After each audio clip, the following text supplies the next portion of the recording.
Hey everybody, Andy Moore with Let's Fix This here. I am watching the Oklahoma legislature in session right now. You can go to okleg dot, oklegislature.gov or okhouse.gov specifically. It's in the House, and you can watch along too. Today's a big day, important day, because the House is debating a bill. In fact, you can see right here.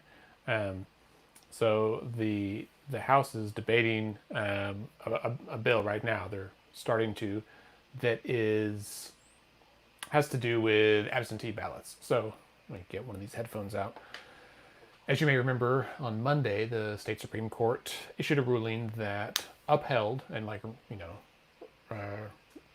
affirmed the law from that's been on the books for a good portion, like the last 18 years of Oklahoma, that absentee voters are able to self-notarize their ballots rather than have to find a notary public. So that's a good deal, particularly in the midst of a global pandemic where many of us don't want to get out and risk health and whatnot.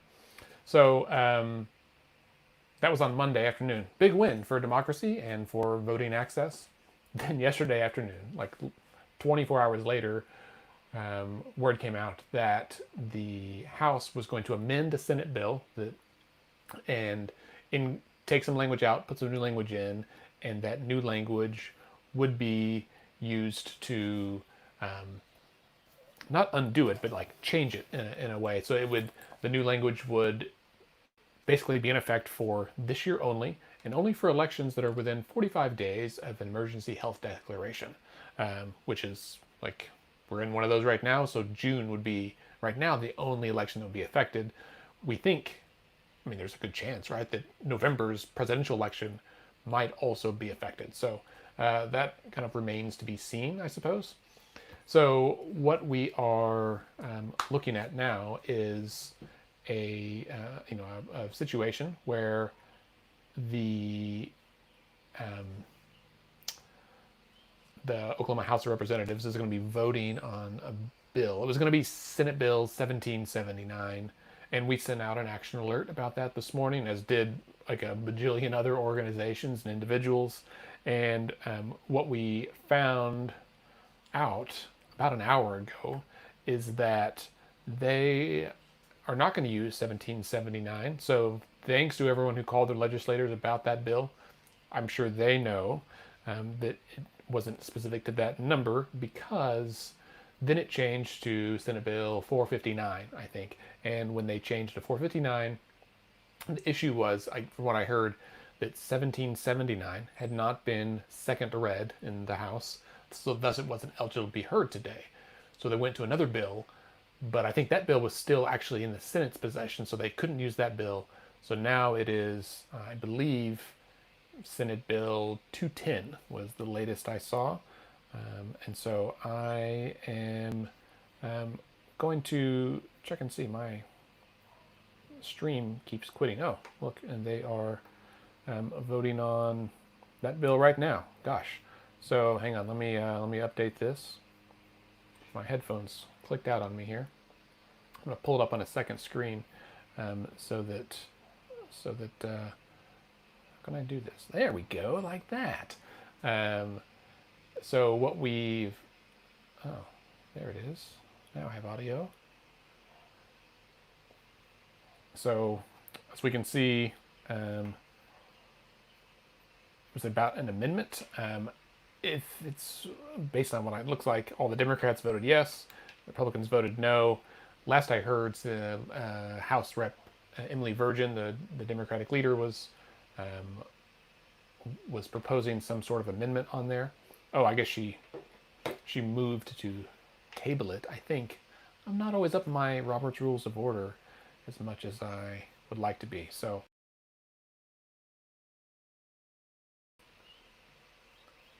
that's what's happening there. How can I do this new system? Solo. There we go. This is what we want. So right here is okhouse.gov. I'm trying to pull it up on my other thing here. So if you're watching the live stream, thanks for hanging out with us. Also, you should know that you can comment on here and I can see it. So if you've got comments, please let me have it. And I'm happy to try to respond as best I can. How many things are going on? Look, I got my CivicsCon icon. I don't want that. Okay. Now we've got it. And now they are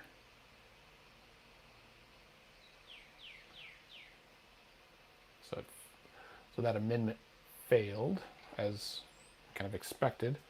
I'm going to shift over to my iPad now so I can have another screen. All right, so now I can hear what's going on. So now there's going to be some grumbling. This is obviously a bad bill for a lot of reasons. Most notably bad because it would, this way, here we go. So most notably bad because it restricts voting access. And so that's, let's fix this. Doesn't always get into a bunch of policy issues, but issues that deal with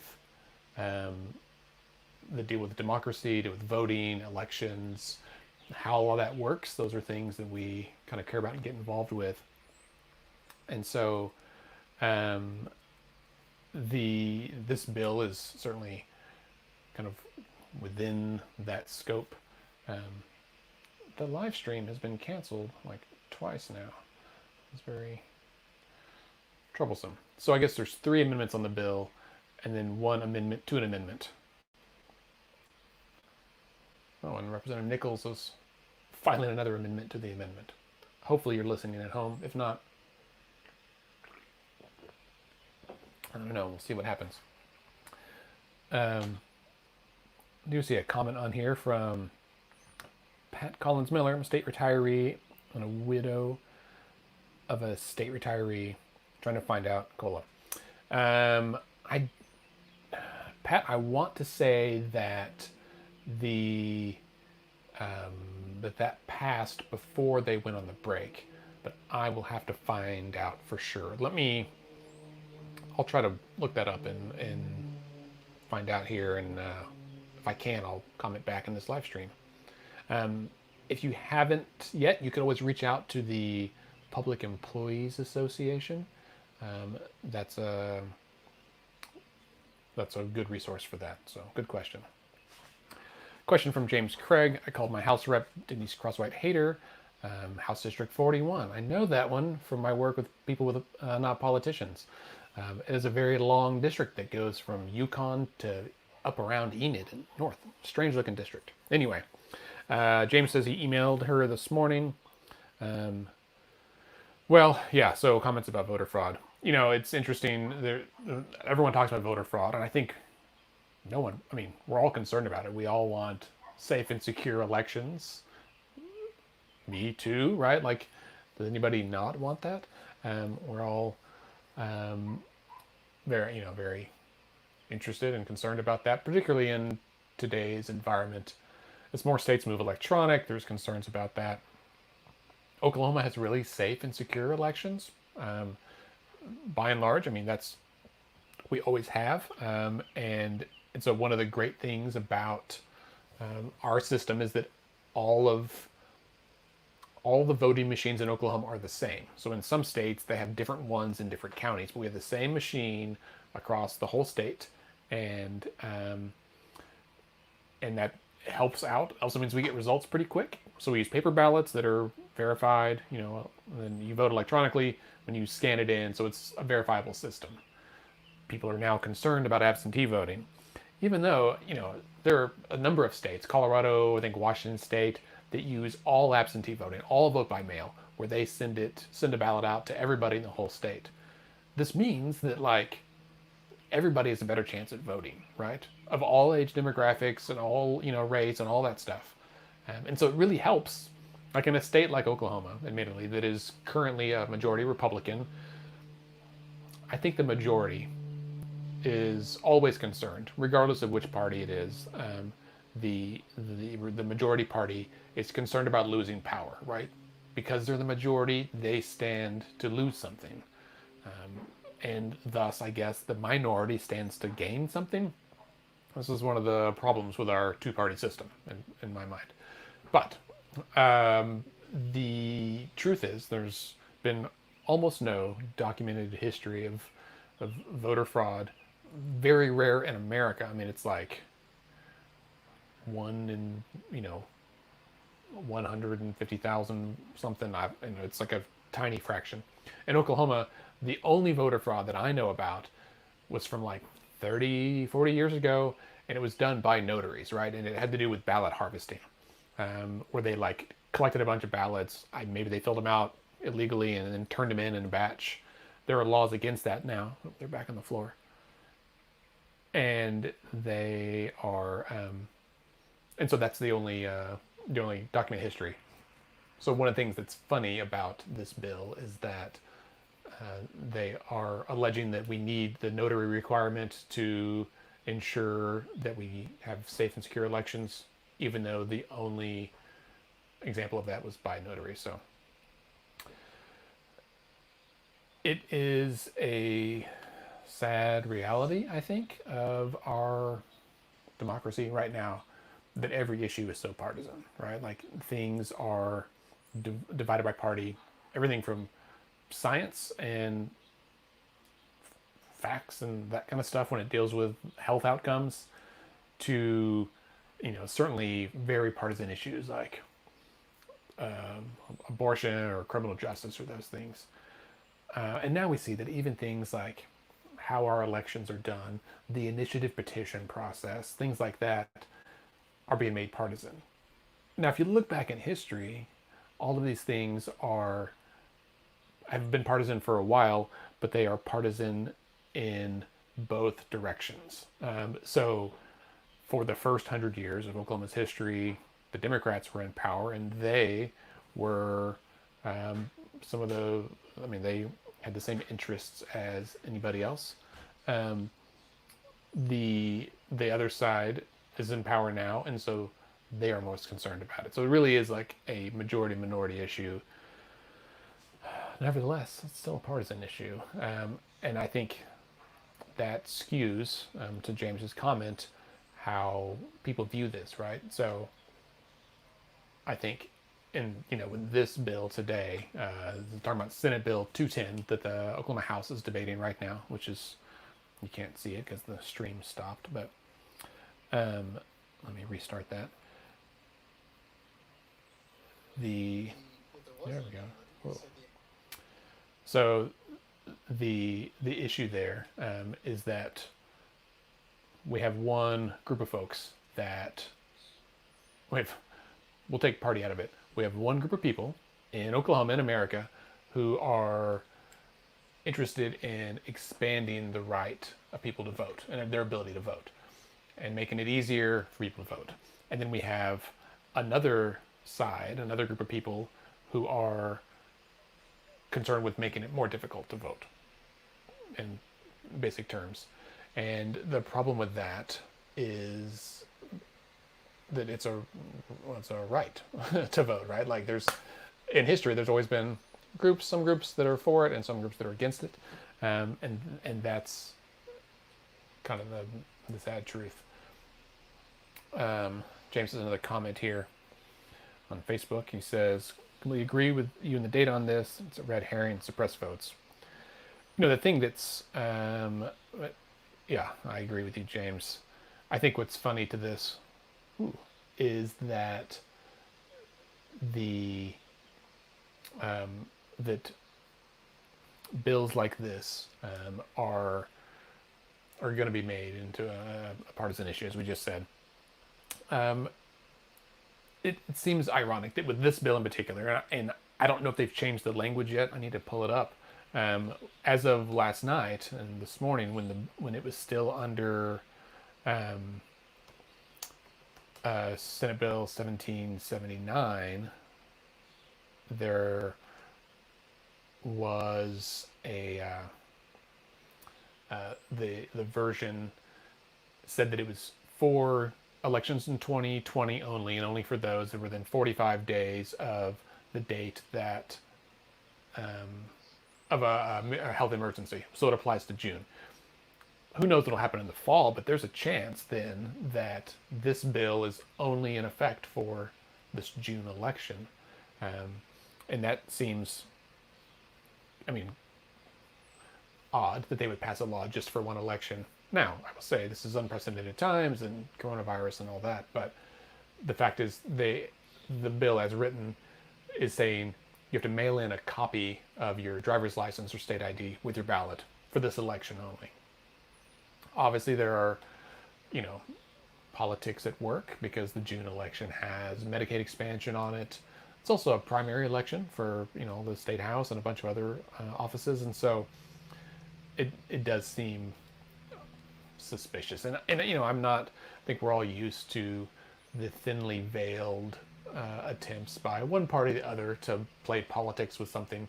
This feels thinner than usual, I think, because it is about this one election, and we all know there's like a big issue on it. So that's where we're at. So right now, if you aren't watching, but it's a question time, right? So when they hear a bill, they read the bill, they open it for questions. You get in the queue, you can ask questions of the bill author, whoever the assigned author is. Then after all the questions are done, they move on to debate.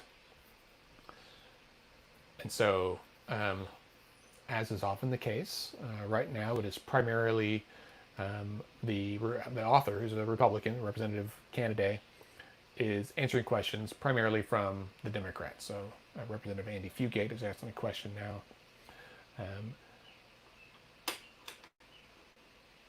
And so they are kind of talking through that right now. I'm not going to read all the questions that they're asking, but Representative Fugate's question was about what types of ID they can provide: driver's license, voter ID card, your state ID card, I assume your medical marijuana card, any ID you can use to vote. I think maybe your hunting fishing license might work as well. The question time to me is arguably more useful than the debate, right? Debate, in my mind, this is just one man's opinion, I think often the debate is fiery and impassioned, and sometimes good arguments are made. But I am someone who likes the subtlety of the question time, where they are asking questions, and often there's a reason they're asking a question, because they want to get this person on the record giving this answer. Sometimes you find out that whoever the author of the bill is doesn't actually know much about the issue. Like somebody got them to be the author because someone else didn't want to. That's always a little funny. And sometimes they just, are like, listen, I don't know. And they often don't know the answer to questions, which is bananas to me that you wouldn't know the answers to questions that you're going to be the author of. Representative Kennedy made news a couple of years ago, some of you may remember, that he was kind of I don't know if he was the architect or how it all happened, but he was involved in running basically an inside hit job on the more conservative arm or branch of the House of Representatives. So there was 12 or 13 or 14 seats that were pretty conservative seats, and there was this big attack ad campaign, and they all got beat in the primary in 2018. So about this time of year, 2 years ago, where there were all these attack ads running against these candidates that were incumbents, and they all lost. So what had happened prior to that, just to back up, is in the House, there's Republicans, there's Democrats, but the Republican supermajority is so large that it had kind of fractured, and there was a far right, like they called themselves the Platform Caucus. At the federal level, they're called the Freedom Caucus, I think. So they're more conservative, maybe close to libertarian in many ways. And they often were opposed to, we'll say, rank and file Republicans' bills because it wasn't conservative enough, or it infringed on freedom in some way in their minds. And so they were opposed to it. And sometimes that happened that they were opposed to a bill and the Democrats were opposed to the same bill. And it's one of those scenarios where, the enemy of my enemy is my friend. And so you had Republican bills that were defeated by a coalition of Democrats and far-right Republicans. And to a party that had the supermajority, I can understand why this would be enormously frustrating. And so they hatched a plan to knock those guys out. So, and it worked. Let's see. So now Representative David Perryman, is asking some questions. I'll be honest, when I hatched the plan myself to do this live stream today, I thought this would be a little more dynamic, but I forget that listening to a legislative debate is actually kind of boring. So thanks to the 5 of you that are watching right now. I'm very interested in the outcome of this because there's a couple of things. One, it will affect turnout and just the back and forth of this. And honestly, the partisan politics of this is going to turn some people off of voting, which is super disappointing to me and I think anyone else who loves freedom and democracy, right? Like voting is a precious right that we have in America, and we've done a great job of demonstrating how democracy can work. It doesn't always work well. It's often very messy, and I think it's one of those things that there's an old saying that democracy is the worst form of government except for all the others. And so here we are seeing the inside of democracy and how it works. And it's messy, right? This is the old adage of this is how the sausage gets made. So they're doing their questions and talking through it. I think there's a big group of folks out there. I don't have Twitter pulled up. Oh, that would be helpful. Who are interested in this because it not just affects turnout come June, but every law that happens potentially affects people's perception of our democracy, of how world government works. It also illuminates who in our government is for voting and who is for restricting voting. And I expect, sadly, that over the next few years we will probably see additional measures that are aimed at restricting democracy. So just as a process note, each representative asks a question is allowed, 2 or 3 questions. They can ask for a follow-up and another follow-up, and at some point the presiding officer says, okay, well, that's enough questions for now. I'll let you ask this one, but if you have more, you have to get back in queue, which means go to the end of the line, let some other folks ask questions. Once we get over to the debate time, and this may go on for, an hour or 2, I will not be live streaming for that long because I have to go pick up my kids in about an hour. Once they get to the debate, many of them will yield their time to members of their own party who are or members of the other party, in some cases, just not going to happen today, but with whom they agree with, and they will give their time to people who are either a better debater or maybe like someone in a senior position, like to the leader of their party.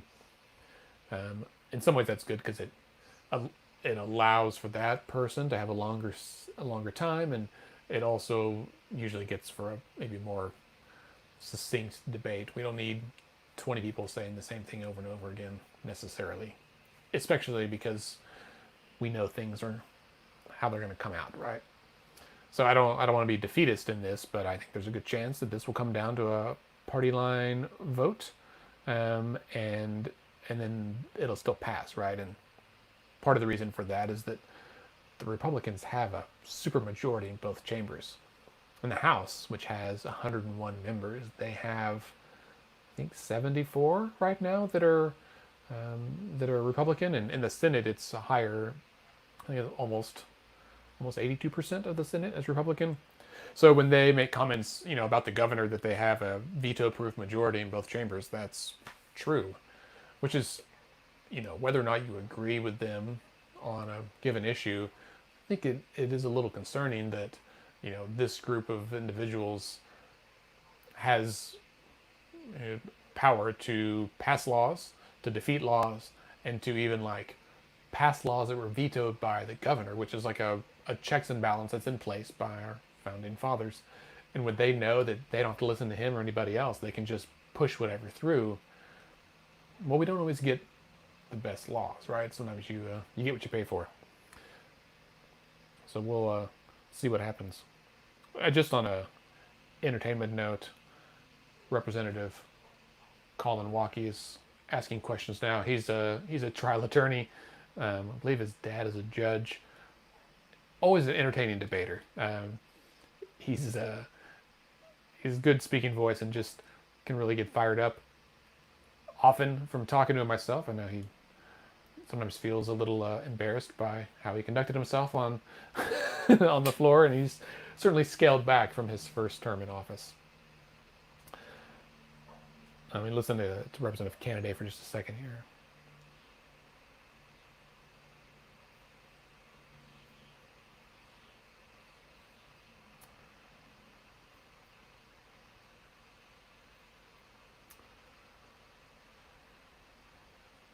Yeah, so there's a tweet from Dale Dinwalt. I think it was from, he's a former reporter at the Oklahoma, maybe still at the Oklahoman, but anyway, it's he used to be a Capitol reporter, and he had a tweet last night that I just saw highlighted. Is that, so this bill, Senate Bill 210, that they're debating right now in the House, would require voters to send in a copy of your driver's license, state ID, voter ID card, or whatever. Well, I don't know about you, but I'm not quarantined with a Xerox machine here at my house, so I have to go find a copy machine somewhere. I don't have one in my office, and so I'd presumably have to go somewhere and pay for it. Kinko's or whatever it's called now, FedEx office or Staples or someplace, a store, right, with people. And yes, the world is opening back up, but I have a newborn, 3-month-old, my family member with cancer, other family member with health issues, and trying not to risk me becoming even a carrier. Even if I don't get sick, I don't want to unknowingly be the one to bring that virus around my loved ones. So if I had to get a copy of my driver's license, or if I'm going to, and we'll see what happens here, I got to pay for it. Now, I have the means to do it. The Open Records Act says that copies are 25 cents, and there's an argument, perhaps a thin one, but I'm not an attorney, so I don't really know. There's an argument to be made that forcing people to pay to get copies made in order to vote could be construed as a poll tax. And if there's room for that argument, then there exists the idea that someone could sue on that grounds. Now, I don't know, but, based on how this whole thing has gone down, where it was, just to recap for anyone who's just joined us, the Senate Bill 1779 was filed yesterday. An amendment was filed yesterday to add in this provision for a copy to be required to vote absentee. And then today, rather than hearing that bill that everyone was talking about, they moved it to Senate Bill 459, and then again moved it to Senate Bill 210. And the reason for moving this is that they did not think through their plan to begin with, that in fact the first bill had not been second read in the legislature, and thus it wasn't eligible to be heard today, and they moved it to another bill, which was still with the Senate, so it was not eligible to be heard today either. And I think what this tells me is that they haven't thought through their plan, and now I'm a little concerned about what else they might not have thought through. Perhaps, having something that equates to be a poll tax could be one of those things, and we could potentially see this result in a lawsuit, right? And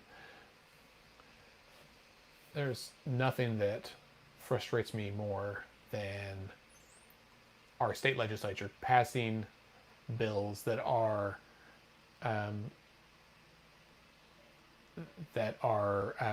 unconstitutional, and that they know they are, and it results in us, the taxpayers, having to fund a lawsuit for a bogus law that should have been passed in the first place.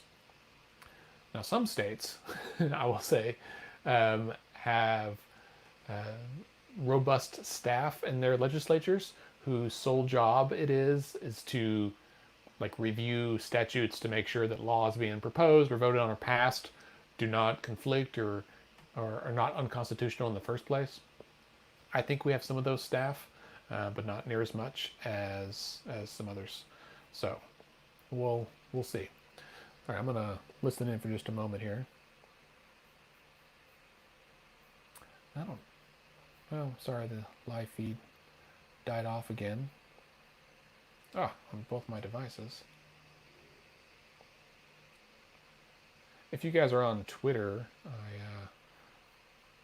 certainly recommend that you also follow the hashtag OKLedge. If you don't already, it's it's where you can find a lot of information about. Okay, a lot of information about what's going on with the legislature. Oh, there we go. That's what I'm looking for. If you're watching this, can you hear the audio from that box in this live stream? Just out of curiosity. I don't. If you can comment and just say, yes, you can hear the audio of the live stream or not, that would be helpful. Maybe now.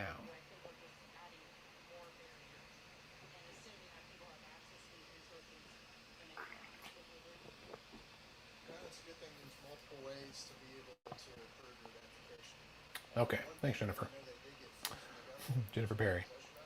Oh, yes, a little. Interesting. So you can hear it. So I turned it up. Stacy, did that get louder? Ah, just me. Okay. All right. I'm trying this new system. It's called StreamYard, and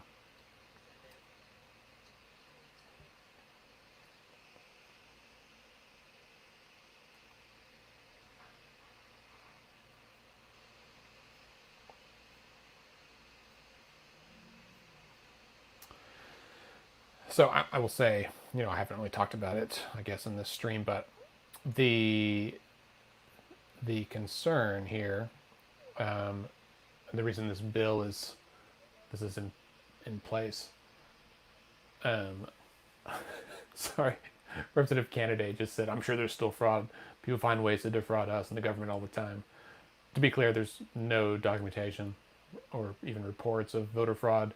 I have friends that have been involved in recounts and elections, and it is extremely difficult to defraud our state election system. So, also, the rules as set forth by the Supreme Court on Monday require that if anyone does commit voter fraud, it is a felony punishable by 5 years in prison. And so that would mean, like, if you mailed in someone else's ballot, first of all, you'd have to request it, and then you would have to, fill it out and sign it and send it in and all of that. So the goal of this bill then is to also require you to send in a copy of your ID, or if you're going to commit voter fraud, the copy of someone else's ID.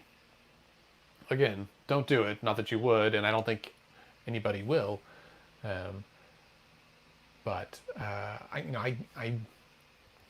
can sympathize. I guess I understand people's concern that, I don't know, that someone's going to sit down and request thousands of ballots in a particular race, and then send them in for, the things that I've read, I'm sure you have too, about people are going to be voting for dead people. Like, well, no, they're people who are deceased get removed from the voter rolls automatically as it is, so presumably they would not receive the ballot in the first place if the election board is doing their job. And they are. We have a really good election board, right? Like, they run really smooth elections.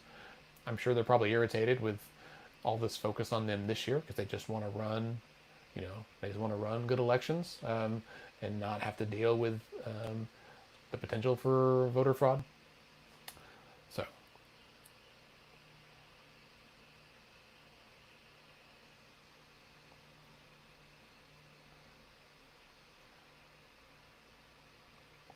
So representative candidate said, that I think the question from Representative Blanchett was, or Blanchett is, do you think this is actually going to mitigate any chance of fraud? And he said, well, it's like saying that, have our efforts at sheltering in place mitigated the COVID-19 disaster or pandemic. We're in uncharted waters. First of all, it seems like they have regarding COVID-19. And I say that as someone who ran an infectious disease clinic for the last 10 years.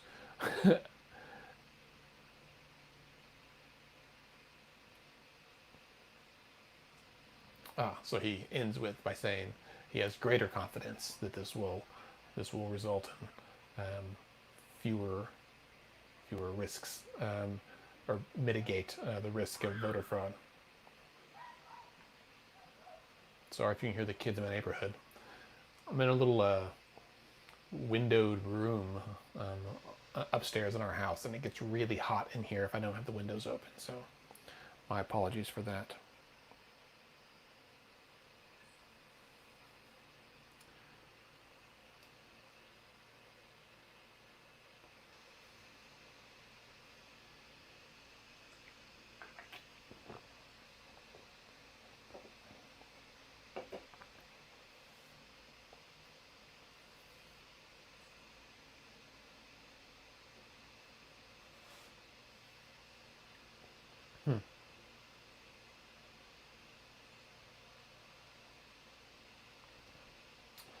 Interesting. So this is an interesting issue. Representative Kennedy just brought up he said, he knows that people are concerned about voter fraud because they're concerned about unemployment fraud. And if you haven't followed those stories, we will talk about it on our podcast this week. Let's pod this that we do every Friday. The Oklahoma unemployment system seems to have hit some speed bumps. I have a number of friends who had fraudulent claims filed in their names. That's happened to me a few years ago, but not in this last batch. But I mean, like, tens of thousands of fraudulent claims. And, either Oklahomans are truly the most fraudulent people in America, which I find hard to believe, or there's been some mess up in their system. And that has led to a bunch of claims. Somebody either bought a database or there's a database error, I think would be my suspicion. However, that system is, to my knowledge, not at all connected to our voter system. I don't know why it would be, and if it is, I would say it probably shouldn't be. But that's a really funny comparison there. I think they're just trying to connect fraud to fraud. James says, our voter turnout in Oklahoma is so low, I think it's absurd to think there's a mustachioed villain in the shadows. Yeah, I agree, James. Oklahoma, sadly, does have one of the lowest voter turnouts in the country, which is all the more reason that we should be finding ways to help engage the voters and to get them to come in rather than finding ways to block them out.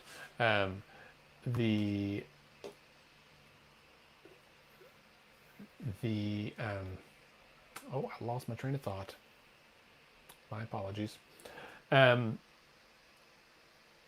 I think, I know what I was going to say.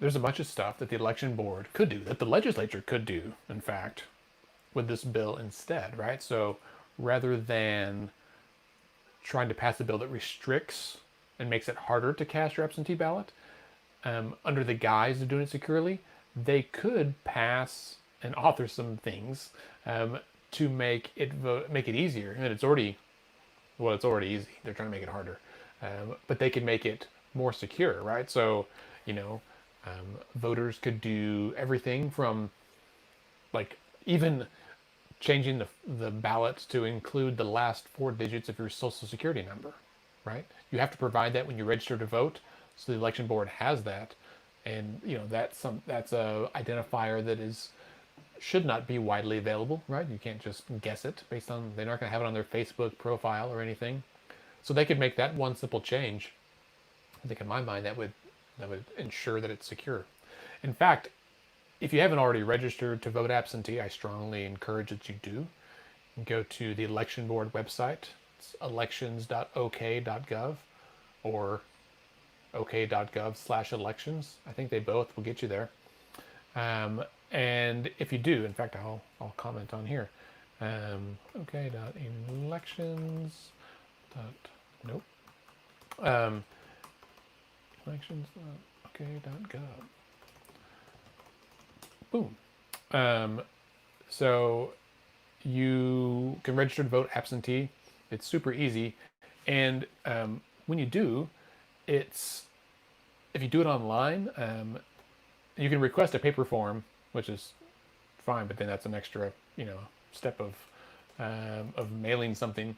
But if you request your absentee ballot online, you have to provide your state ID number, your driver's license number, and I think the last four of your social. You have to go both just to log into the voter portal, which is great. And by the end of next year, should be how we can register to vote online. So it's already there. And so if you go in to request your ballot online, you have to provide all this information in the first place just to get the ballot mailed to you.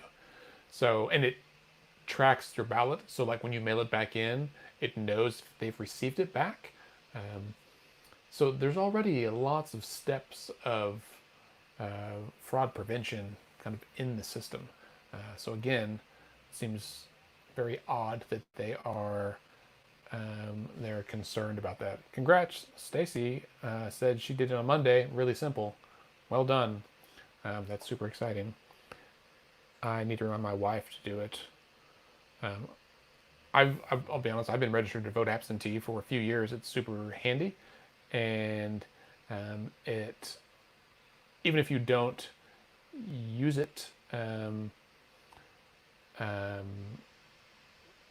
you can get the ballot, and then gives you more time to kind of read it and be prepared when you go in. Question from James: how are those requirements, which seem reasonable, not enough to deter the alleged fraud? I assume, James, you're referring to the security measures by requesting the ballot in the first place. That's an excellent question. I think their concern rests in that if you are requesting a absentee ballot by paper, like using the paper form, that form doesn't require you to include those numbers. Again, they could simply change that form. I don't know why they're not.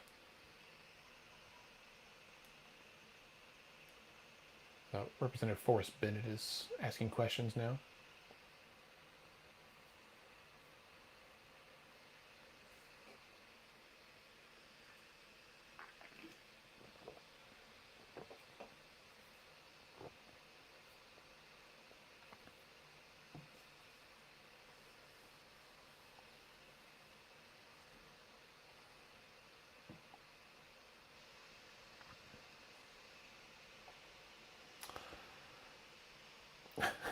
So, Representative Candidate said he heard from another member who did not identify that once the Supreme Court ruling came out on Monday, that there was a significant increase in the number of absentee ballots requested.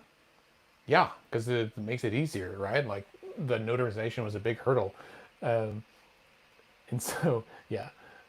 So Representative Bennett is asking that very question. Like, basically, don't you think maybe it's because people were excited to vote absentee and they knew there wouldn't be a hassle, and suddenly it was in the news everywhere and they even knew that they could?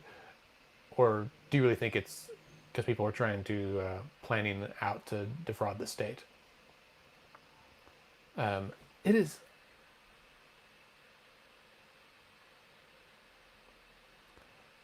So, I don't understand the connection between unemployment fraud and voter fraud. One of these, we've got a number of documented cases, and it's happened for a long time, and there's stopgaps to prevent it. And voter fraud, of which there's there's no financial gain there, right? Like unemployment fraud makes a lot of sense. You could potentially get money, but just because someone files a claim doesn't mean that it actually happens. Voter fraud, again, almost no documented cases of that. None, in fact, that I'm aware of. And it seems a little weird to me that, and I can be cynical on occasion, particularly working in politics, but it seems odd to me that the individuals who represent the people of this great state would be convinced without evidence that Oklahomans were trying to defraud the system, in particularly like our democratic system of elections, where someone who does that gains nothing, right? It's a big hassle, and at the very least, you have to mail in something just to make it happen. So that seems silly, but perhaps that's just me.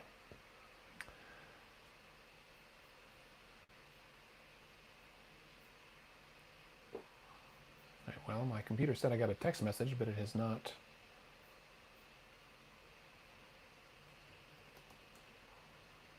showed up there. Let's see.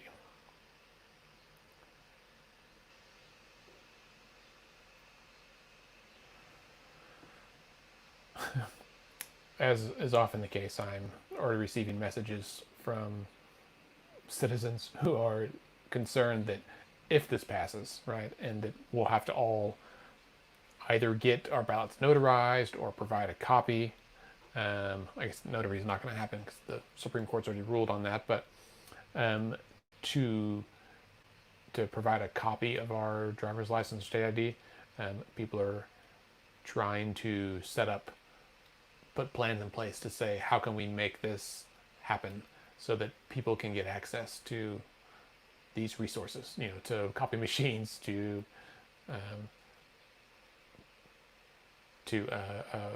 notaries, whatever. I am always encouraged that Oklahomans are so willing to chip in to help out to ensure that people are able to vote if and when they choose, even if our elected officials don't necessarily share that optimism. All right, well, I've been doing this live feed for 47 minutes or so, and I'm going to wrap it up here in the next few minutes. And Stacy here is an example that she only asked for absentee ballot because the notary is not required. So, case in point, we have an example right here in our live stream of someone who said they did that. And admittedly, as someone who's requested absentee ballots for a while, I've only mailed it in one time, and I had to find a notary, and I happened to know someone who could notarize it because it was at night, and the banks were closed, tag agents were closed, but I had to leave town rather suddenly and unexpectedly and would not be able to vote in person on election day. And so because I happened to know someone, I really saved my bacon on being able to vote. And so I think, this is, again, let the people vote. So I'm going to end on a couple of things, and I encourage you to keep watching. Again, I'm going to put the link in here, the House live feed. Is it okhouse.gov? And click on the media thing there. You can find that. And then secondly, if you're interested in staying in the loop here, please go to our website, letsfixthisok.org, our website. And then finally, on the last note, on this issue of voter protection, Let's Fix This is a member of the Let Oklahomans Vote Coalition, and that website is, the coalition website is letoklahoma.vote. Boom, there we go. So we'll put those in there in the comments for each of these. I encourage you to go check them out, sign up newsletters. Generally I send like maybe one email a month from Let's Fix This. I think I've sent 3 this week, and several recently because of this issue. That's the other thing, and I'll kind of end on this. The legislature, back in March, when everything was shutting down, they said, we're going to do the budget and like healthcare bills and then the COLA actually, and then that's it. Like, this is really priorities only. And I shouldn't be surprised, yet I still am, that they came back and did the opposite, right? That they are hearing bills, pushing through bills that have nothing to do with healthcare, nothing to do with COVID. Not directly, they definitely have to do with, restricting the rights of voters. So, so there's that. This bill wasn't even on the table until yesterday afternoon when they started the discussions. One other bill that I think you should watch is House Joint Resolution 1027, though apparently the numbers may change. House Joint Resolution 1027 excuse me, my goodness, that's embarrassing, is a bill to amend the state's initiative petition process. Initiative petition bill. I'll put this in the comments as well. And I hope I spell initiative correctly. So that's a link to the legislature's website for the bill. And the text is in there. I'm not sure where, but you have to find the right tab. But basically it's House Joint Resolution 1027 would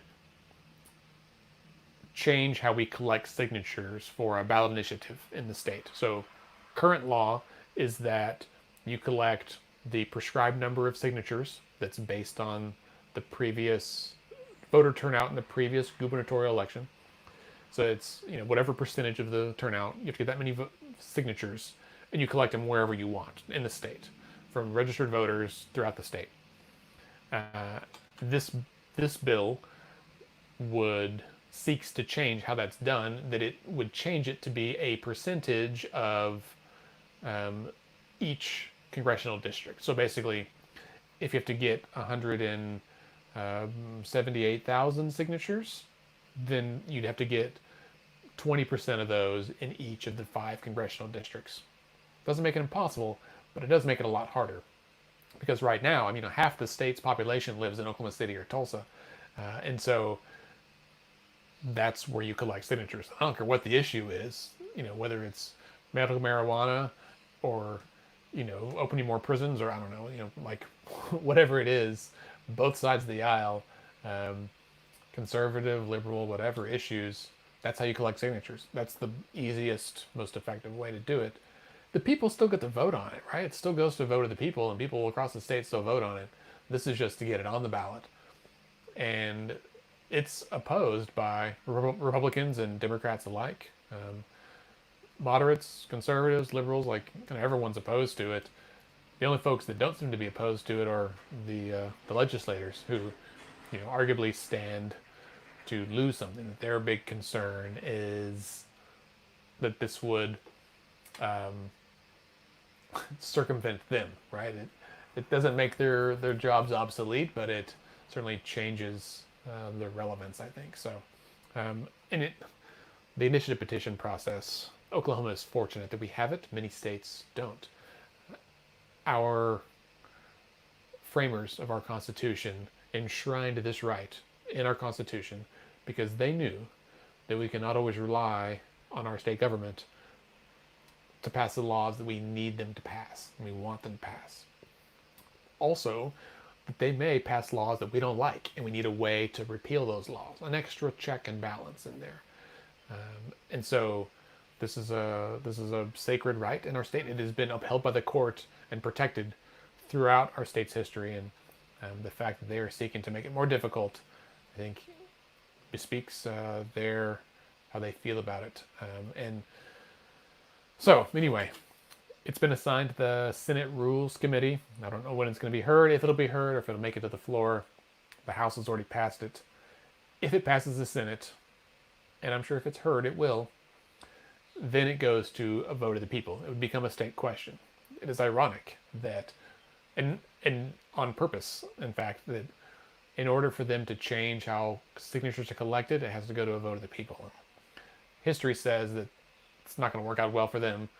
However, I think we should make every effort to try to defeat it while it's still in the legislature.